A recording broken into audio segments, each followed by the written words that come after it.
But, as far as I know, there has been a direct relationship in between the availability of technology and, the depression rate amongst teens or people in general.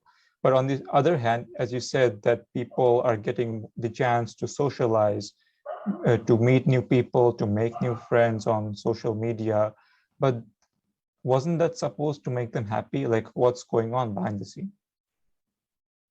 Yeah, so I'm also a functional health practitioner, as well as what I do as a psychotherapist. And depression is complicated. It's not a one size fits all.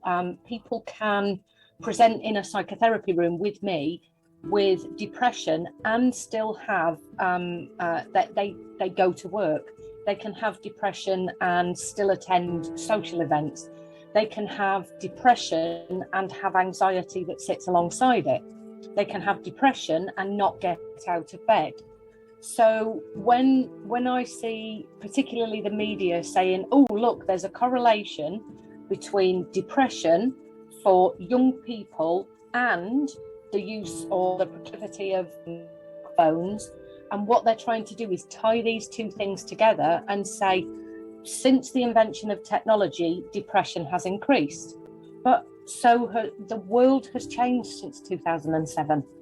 One of the biggest differences for your age group is many of the parents of 2000 plus have both had to go to work. That's within lots of countries, and that has a real impact on children's self-esteem, their self-identity. They don't necessarily have a great relationship with their parents if they have so in the United Kingdom, they have what they call breakfast clubs. So children go to school at 7 o'clock in the morning so their parents can go to work, and they're surrounded by other children in what was probably for your parents and myself a time where in a morning people breakfasted together or they ate evening dinner together.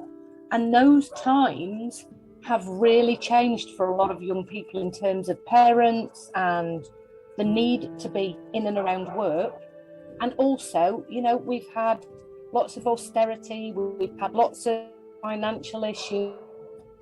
The world is a very, very high performing place at the moment, and there's a lot of pressure on parents and children because a lot of the education systems are expecting children to pass exams at the age of 10, pass exams at the age of 15, pass exams at the age of 18, stay in education till they're in university, and all the while they are not changing the education system.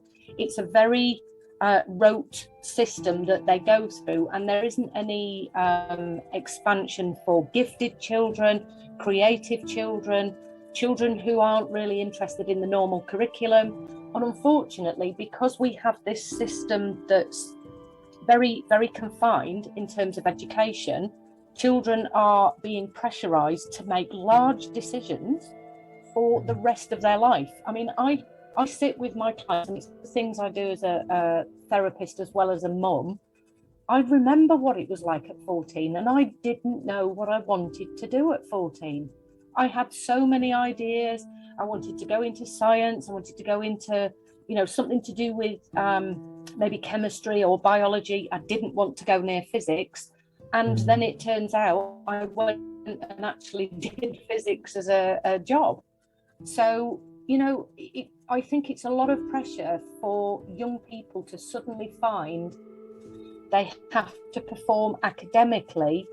And because technology allows people to see how well we're pitted against each other, that competition is really, really difficult. And for me, it's a big, complicated soup as to why somebody might have depression. And yes, the phones have, and smartphones and technology have created a bigger environment for that competition to take place.